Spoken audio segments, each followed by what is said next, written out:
Hi dear friends, അസ്സലാമു അലൈക്കും. Welcome to my channel. അപ്പോൾ ഇന്ന് ഞാൻ വന്നിട്ടുള്ളത് ഒരു പഴം വെച്ചിട്ട് ഒരുപാട് പഴംപൊരി തയ്യാറാക്കിയിട്ടുള്ള വീഡിയോയും കൂടെ അതേ മാവ് ഉപയോഗിച്ചിട്ട് കിഴങ്ങ് ബജ്ജി പോലെയുള്ളൊരു ബജ്ജി കൂടെ തയ്യാറാക്കിയിട്ടുള്ള വീഡിയോ ആണ്. അപ്പോൾ വീഡിയോ കാണുക. വീഡിയോ കണ്ടിട്ട് ഇഷ്ടമായി ലൈക്ക് ചെയ്യുക, ഷെയർ ചെയ്യുക, സബ്സ്ക്രൈബ് ചെയ്ത് ചാനലൊന്ന് സപ്പോർട്ട് ചെയ്യുക. അപ്പോൾ ഇതാ വീഡിയോയിൽ കാണുന്ന പോലെ ഇതാ പഴം ഒന്ന് കട്ട് ചെയ്തെടുക്കുകയാണ് ചെയ്യേണ്ടത് ആദ്യം തന്നെ.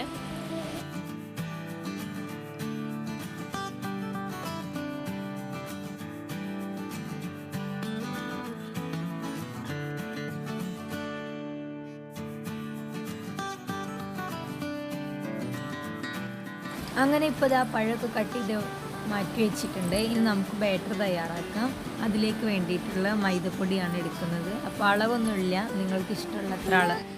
അപ്പോൾ നിങ്ങളുടെ ഒരു ഇഷ്ടത്തിനനുസരിച്ച് മൈദ എടുക്കുക. ഇനി ഇതിലേക്ക് 1 ടേബിൾ സ്പൂണോളം ഈസ്റ്റാണ് ചേർത്ത് കൊടുക്കുന്നത്. സോഡാപ്പൊടിക്ക് പകരമായിട്ട് ഈസ്റ്റാണ് ചേർക്കുന്നത്. പിന്നെ ഒരു അല്പം മഞ്ഞൾപ്പൊടി, ഒരു മഞ്ഞൾ നിറത്തിന് വേണ്ടിയിട്ട് മഞ്ഞൾപ്പൊടി കൂടെ ചേർത്ത് കൊടുക്കുന്നുണ്ട്.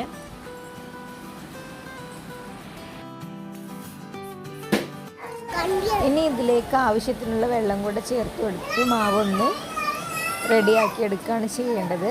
അപ്പോൾ ഇനി ഞാൻ മാവ് റെഡിയാക്കി എടുക്കട്ടെ.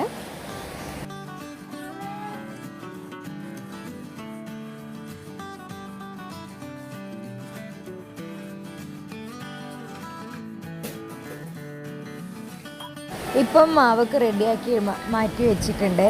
നേരത്തെ പറഞ്ഞല്ലോ കിഴങ്ങ് ബജ്ജി കൂടെ തയ്യാറാക്കുന്നത്. അപ്പോൾ ഇതിൽ നിന്ന് ആദ്യം ഒരു തുള്ളി ബാറ്റർ ഇതിലേക്കായിട്ട് മാറ്റി വെക്കുകയാണ് ചെയ്യുന്നത്. പഴംപൊരി തയ്യാറാക്കുമ്പോൾ നമ്മൾ അതിലേക്ക് കുറച്ച് പഞ്ചസാര ചേർക്കുന്നുണ്ട്. അപ്പോൾ കിഴങ്ങ് ബജ്ജി രൂപത്തിൽ തയ്യാറാക്കുമ്പോൾ അതിലേക്ക് ആവശ്യത്തിനുള്ള ഉപ്പാണ് ചേർത്തെടുക്കുന്നത്. അതിന് വേണ്ടിയിട്ടാണ് ഒരു പാത്രത്തിലേക്ക് ഒരല്പം മാവ് മാറ്റി വെക്കുന്നത്. അപ്പോൾ അതാ ഞാനിപ്പോൾ ഇവിടെ ബജ്ജിക്ക് വേണ്ടിയിട്ടുള്ള മാവ് ഒരു ഭാഗത്തേക്കായിട്ട് മാറ്റി വെച്ചിട്ടുണ്ട്. പഴത്തിനുള്ള മാവ് മറ്റൊരു ഭാഗത്തേക്കും മാറ്റി വെച്ചിട്ടുണ്ട്. ഇനി നമുക്കിതെല്ലാം ഒന്ന് ഫ്രൈ ചെയ്തെടുക്കാം. അതിന് വേണ്ടിയിട്ട് ആദ്യം തന്നെ ഒരു ചട്ടി എടുത്തിട്ട് എണ്ണ ചൂടാവാനായിട്ട് വെക്കുകയാണ് ചെയ്യുന്നത്. അപ്പോൾ എണ്ണ നന്നായി ചൂടായി വരുന്ന സമയത്ത് ഇനി അതിലേക്ക് നമുക്ക് പഴമാണ് ആദ്യം റെഡിയാക്കി എടുക്കുന്നത്. അപ്പോൾ പഴം പൊരിച്ചെടുക്കുകയാണ് വേണ്ടത്. ഇനിയിപ്പോൾ അതാ എണ്ണ നന്നായിട്ട് ചൂടായി വന്നതിന് ശേഷം പഴം ഓരോന്നായിട്ട് മാവിൽ മുക്കിയിട്ട് പൊരിക്കാനായിട്ട് ഇട്ട് കൊടുക്കുകയാണ്.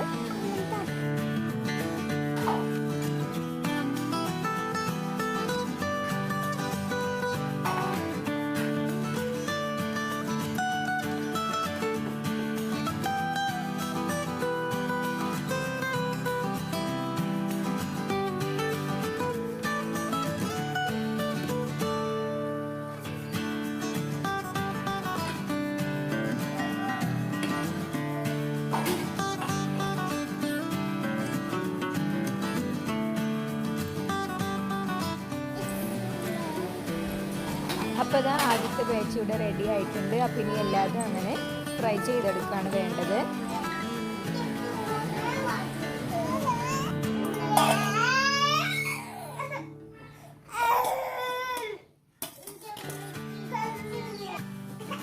അങ്ങനെ ഇപ്പോൾ ആദ്യം ഞാനിവിടെ പഴമെല്ലാം ഒന്ന് ഫ്രൈ ചെയ്തെടുത്തിട്ടുണ്ട്. ഇപ്പോൾ ഇതാ ഒരു പഴം ഉപയോഗിച്ചിട്ട് നമുക്ക് ഒരുപാട് പഴംപൊരി തയ്യാറാക്കി എടുത്തിട്ടുണ്ട്.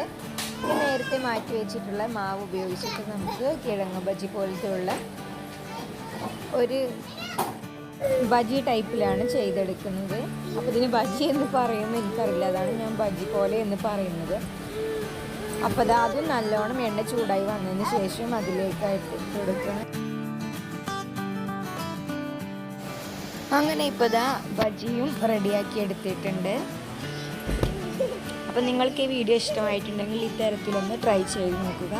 നിങ്ങളുടെ അഭിപ്രായങ്ങൾ കമൻ്റായിട്ട് രേഖപ്പെടുത്തുക. ഒരിക്കൽ കൂടി പറയുകയാണ്, വീഡിയോ ഇഷ്ടമായാൽ ചാനലൊന്ന് സബ്സ്ക്രൈബ് ചെയ്ത് സപ്പോർട്ട് ചെയ്യുക. പിന്നെ ഞാനിടുന്ന വീഡിയോ എല്ലാം നിങ്ങൾക്ക് ലഭിക്കുവാനായിട്ട് സബ്സ്ക്രൈബ് ബട്ടൻ്റെ ബെല്ലൈക്കണും കൂടെ ഒന്ന് പ്രസ് ചെയ്ത് വെക്കാം.